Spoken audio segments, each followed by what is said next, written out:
ये विद्यार्थियों, online class में आप सभी का हार्दिक अभिनंदन है।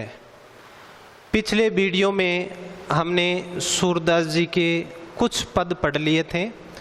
आज हम सूरदास जी द्वारा रचित सूर सागर का ये अगला पद पढ़ने जा रहे हैं। इस पद में गोपियों ने श्री कृष्ण के उपेक्षापूर्ण व्यवहार का उद्धव को उलाहना दे रही हैं, क्योंकि श्री कृष्ण गोपियों को छोड़कर मथुरा जा बैठे थे और वापस लौटकर नहीं आए। वापस जब उद्धव आया तो उद्धव को लक्ष्य करके गोपियां श्री कृष्ण के उपेक्षापूर्ण व्यवहार का उलाहना देती हुई कहती हैं। उलाहने का मतलब है, हम मारवाड़ी में कहते हैं ओड़मा। तो उद्धव को श्री कृष्ण के व्यवहार पर उलाहना देती हुई कह रही हैं। देखिए ध्यानपूर्वक पढ़ना इसको। ये पद्य भाग है, इसको हम सहस्वर लय ताल छंद के अनुसार पढ़ेंगे। गोपियां उद्धव से कहने लगी, श्री कृष्ण के उपेक्षापूर्ण व्यवहार को लक्ष्य करके उद्धव से गोपियां कहने लगी कि अरे उद्धव, श्री कृष्ण को हमने अनेक संदेश भेज दिए हैं। संदेशनी मधुवन कूप भरे। संदेशनी संदेशों से, मधुवन मथुरा, मधुवन मथुरा, कूप कुएं। अरे उद्धव, हमने इतने संदेश श्री कृष्ण को मथुरा में भेज दिए हैं कि उन संदेशों से मथुरा के कुएं भी भर गए हैं। यानी इस बात से हम यह आज से भी समझ सकते हैं कि गोपियां उद्धव से कहने लगी कि अरे उद्धव, हमने मथुरा में बैठे श्री कृष्ण को इतने संदेश भेज दिए हैं कि कुएं पर पानिहारी के रूप में आने जाने वाली ये बालाएं महिलाएं भी हमारी बातचीत करती रहती हैं। या फिर इसका अर्थ हम ये ले सकते हैं, संदेशनी मधुवन कूप भरे। अरे उद्धव, हमने श्री कृष्ण को इतने संदेश भेज दिए हैं कि श्री कृष्ण ने हमारे उन संदेशों की उपेक्षा करके उनको कुएं में फेंकवा दिया होगा और धीरे धीरे करते करते हमारे संदेश पत्रों से मथुरा के कुएं भी भर गए होंगे। अपने तो पठवत नहीं मोहने, हमरे फिरी न फिरे। संदेशनी मधुवन कूप भरे। अपने तो पठवत नहीं मोहने, पठवत भेजते। श्री कृष्ण स्वयं तो हमें कोई संदेश भेजते नहीं है, मोहन श्री कृष्ण के लिए आए हैं।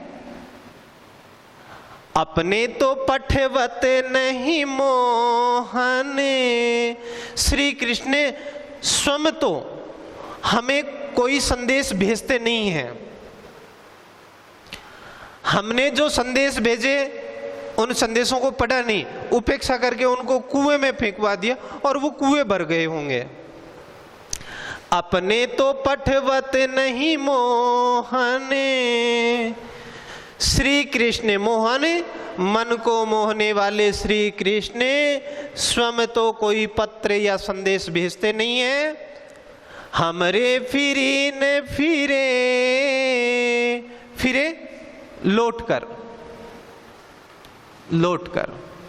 और हमने जो संदेश वाहक संदेश देकर भेजे थे वो लौटकर नहीं आए। स्वयं श्री कृष्ण ने तो हमारे लिए कोई संदेश भेजे नहीं और हमने जो संदेश वाहकों के माध्यम से मथुरा भेजा, वो संदेश वाहक भी लौट कर नहीं आए।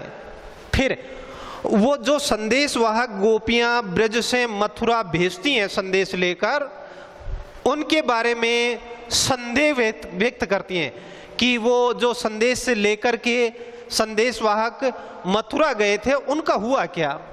देखिए, जिते पथिक पठये मधुवन को, जिते पथिक पठये मधुवन को, बहुरी ने शोध करे, संदेशनी मधुवन कूप भरे। जिते पथिक पठई मधुवन को, जिते जितने, पथिक संदेश वाहक या राहगीर, पठे भेजे, मधुवन मथुरा को। जिते पथिक पठई मधुवन को, हमने जितने संदेश वाहक मथुरा में भेजे थे। गोपियों ने प्रियतम श्री कृष्ण को प्रेम संदेश देने के लिए संदेश वाहक जो भेजे थे मथुरा में, जिते पथिक पठई मधुवन को, जितने संदेश वाहक संदेश देकर मथुरा में भेजे थे, बहुरी ने शोध करे, शोध खोज, उनमें बहुत से तो ऐसे निकले जो ब्रज से हमारा प्रेम संदेश लेकर मथुरा चले गए, लेकिन मथुरा जाकर के हमारी बात को, हमारे लक्ष्य को भूल गए और उन्होंने श्री कृष्ण को खोजा भी नहीं। शोध खोज, बहुरी ने शोध करे। बहुत से तो ऐसे थे जिन्होंने श्री कृष्ण को मथुरा जाकर ढूंढा ही नहीं और हमारी बात भूल गए। ये देखिए, जहां पर ऐसा संदेह व्यक्त किया जाता है, वहां संदेह अलंकार आता है। गोपियों को पता नहीं था कि संदेश वाहक मथुरा जाकर के कहां चले गए, खोजे कि नहीं खोजे, ये संदेह व्यक्त हो रहा है। और जहां ऐसा संदेह होता है वहां संदेह अलंकार होता है। फिर आगे देखिए क्या संदेह व्यक्त कर रही हैं। के वे श्याम सिखाए प्रमोधे, के कहूं बीच मरे, संदेशनी मधुवनी कूप भरे। क्या कह रही हैं? के वे श्याम सिखाए प्रमोधे, के या उनको श्याम श्री कृष्ण ने सिखाकर प्रमोधे वश में कर लिया, वश में कर लिया। या फिर ऐसा हो सकता है कि श्री कृष्ण ने उनको सिखाकर अपने वश में कर लिया। के वे श्याम सिखाए प्रमोधे, या फिर देखो संदेह व्यक्त कर रही हैं, या फिर श्री कृष्ण ने उनको सिखाकर अपने वश में कर लिया। के कहूं बीच मरे, या फिर ये भी हो सकता है कि वो रास्ते में चलते चलते और बीच में ही मर गए। देखिए कितना संदेह कर रहे हैं। जिते पथिक पठई मधुवन को, बहुरी ने शोध करे। जितने संदेश वाहक हमने मथुरा में प्रेम संदेश लेकर भेजा है, उनमें बहुत से तो ऐसे हैं जिन्होंने श्री कृष्ण को खोजा ही नहीं। या फिर ये भी हो सकता है कि वे श्याम सिखाए प्रमोधे, या वे ये हो सकता है कि श्री कृष्ण ने सिखाकर उनको अपने वश में कर लिया। के कहूं बीच मरे, या बीच में राह चलते चलते वो संदेश वाहक मर गए होंगे और श्री कृष्ण तक पहुंचे ही नहीं। फिर आगे क्या करें, और देखिए संदेह क्या व्यक्त कर रही हैं।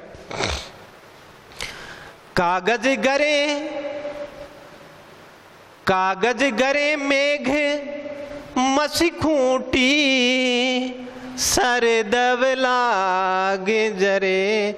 या फिर प्रियतम श्री कृष्ण हमारे संदेशों का प्रत्युत्तर नहीं दे रहे हैं, इसके लिए वो संभावनाएं व्यक्त कर रही हैं, संदेह व्यक्त कर रही हैं।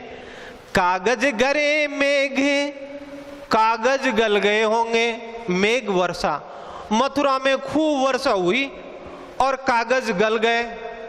अब कागज गल गए तो कागज नहीं होने के कारण उन्होंने संदेश लिखा नहीं होगा, ये भी संभावना, ये संदेह व्यक्त कर रही।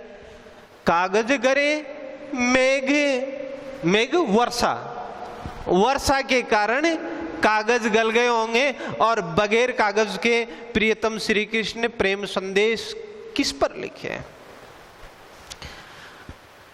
कागज गरे मसी खूंटी, मसी शाही, खूंटी समाप्त। या फिर वो संदेह व्यक्त कर रही हैं कि वर्षा के कारण मथुरा के सारे कागज गल गए होंगे, कागज के अभाव में पत्र कैसे लिखे। मसी खूंटी, या फिर ये भी हो सकता है कि स्याही समाप्त हो गई होगी और बिना स्याही के लिखे कैसे प्रेम पत्र। सर दब लाग जरे, सर सरकंडे,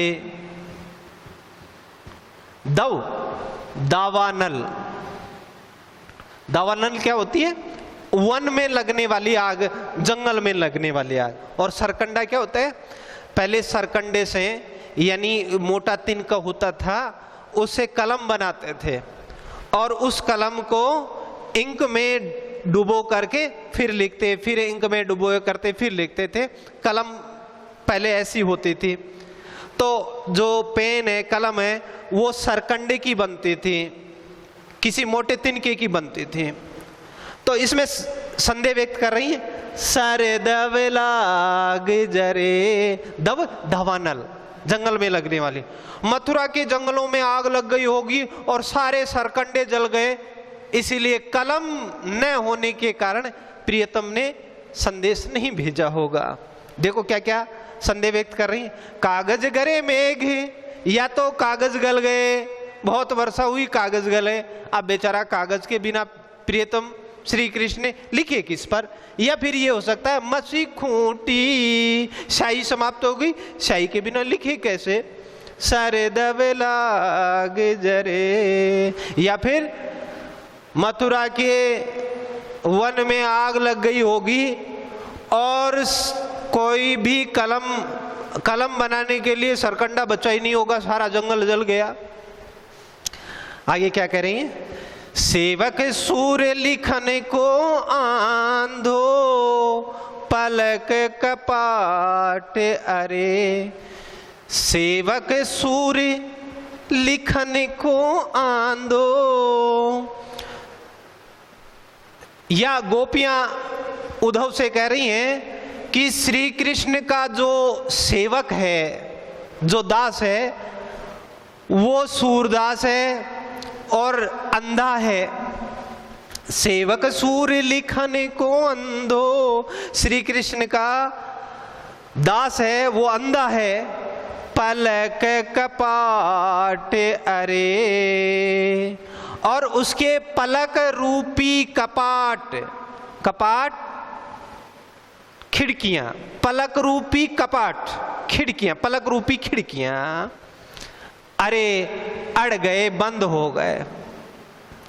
सेवक सूर्य लिखन को अंधो, पलक कपाट अरे। संदेह व्यक्त कर रही हैं कि श्री कृष्ण का जो सेवक है वो अंधा है और अंधा लिख नहीं पाता, उसके पलक रूपी कपाट बंद है। अब देखिए इसमें एक तो वियोग श्रृंगार रस का ये पद है, वियोग से व्यथित हैं गोपियां, ब्रज भाषा है और इसमें अलंकार एक संदेह अलंकार है।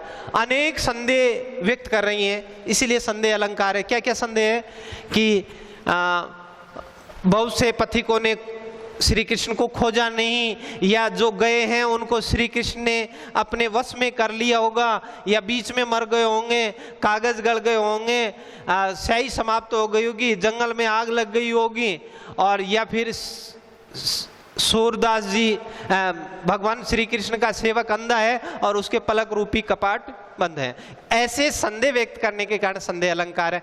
अब देखिए यहाँ सैवर्ण है, सैवर्ण यहाँ सैवर्ण वर्ण, सैवर्ण की आवर्ती होने से यहाँ अनुप्रास अलंकार है, अनुप्रास अलंकार।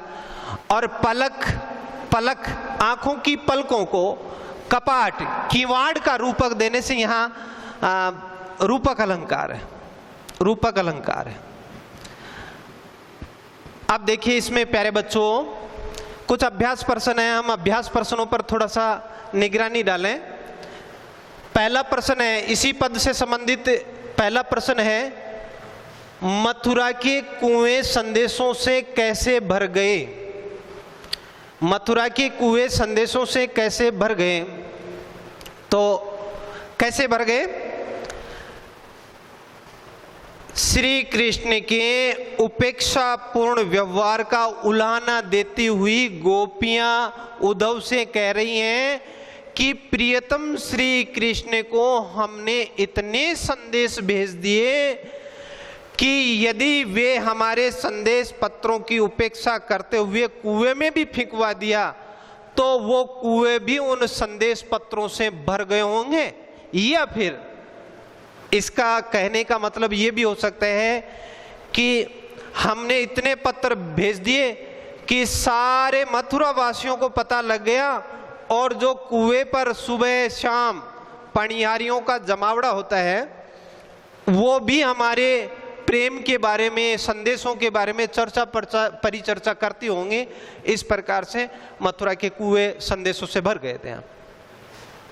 संदेश ले जाने वाले पथिकों के बारे में गोपियां क्या आशंका व्यक्त कर रही हैं, देखो क्या आशंका व्यक्त कर रही हैं।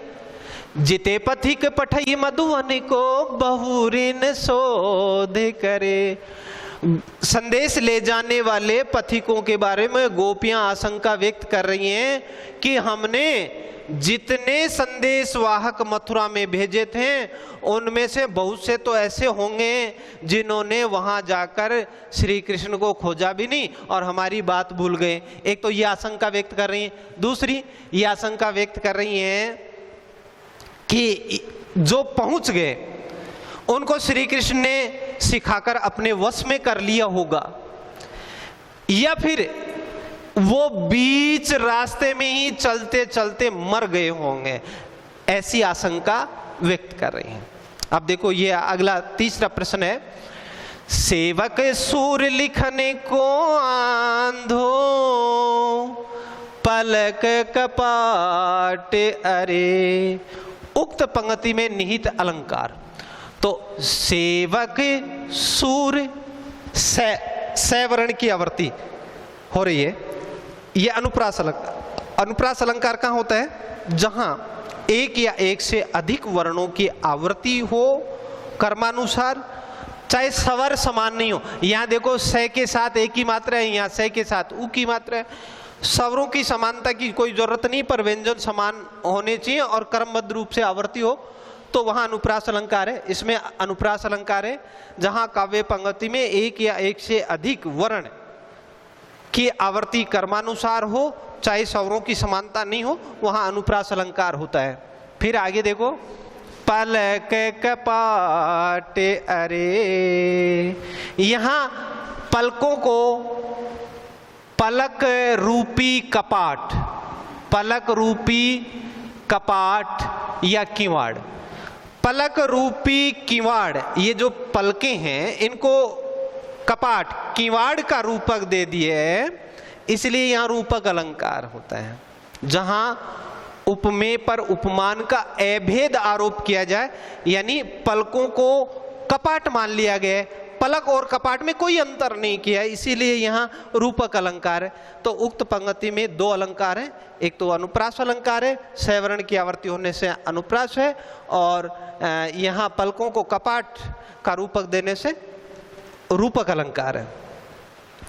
गोपियां श्री कृष्ण को उलाहना क्यों दे रही हैं? उलाहने का मतलब होता है, हम अपनी क्षेत्रीय भाषा में बोलें तो ओढ़मा। किस बात का ओढ़मा या उलाहना दे रही हैं? तो किस बात के लिए उलाहना दे रही हैं कि श्री कृष्ण ने गोपियों से वादा करके गए थे कि मैं मथुरा से शीघ्र लौट आऊंगा, और वो लौट कर नहीं आए। उसकी बजाय उन्होंने अपने मित्र उद्धव को भेजा। इसीलिए उद्धव को उलाहना दे रही हैं कि प्रियतम स्वयं तो कोई प्रेम संदेश हमारे लिए भेजते नहीं है, और हमने जितने संदेशवाहकों को भेजा वो उनमें से एक भी लौटकर नहीं आया। प्रियतम श्री कृष्ण हमारे साथ ये अन्याय क्यों कर रहे हैं, हमें विरह से व्यथित क्यों कर रहे हैं। आज के इस वीडियो में इतना ही। अगले वीडियो में हम अगला पद पढ़ेंगे। धन्यवाद। देखती रहिए हमारी ऑनलाइन क्लास। जय हिंद, जय भारत।